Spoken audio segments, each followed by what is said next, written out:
आपण पाहत आहात सत्याची बाजू मांडणारं हक्काचं न्यूज चॅनल M24 तास। वाळवे तालुक्यातील कारवे परिसरातून एक धक्कादायक घटना समोर आली आहे। गावाजवळील तलावाशेजारी राहणाऱ्या एका 5 वर्षीय चिमुकलीला बिबट्याने पळवून नेल्याचा संशय व्यक्त केला जात आहे। या घटनेमुळे संपूर्ण जिल्ह्याचे लक्ष कारवे गावाकडे लागले असून परिसरात भीतीचे सावट पसरले आहे।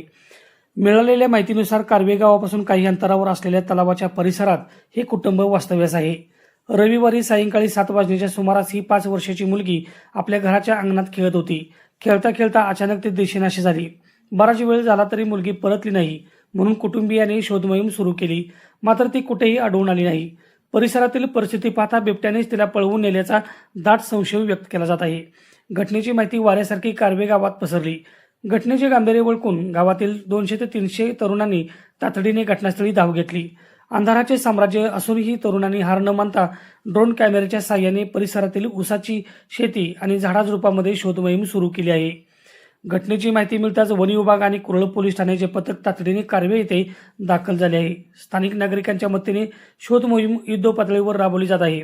अद्याप मुलीचा कोणताही सुगाव लागलेला नसून वन विभागाकडून बिबट्याचा ठशांचा शोध घेतला जात आहे।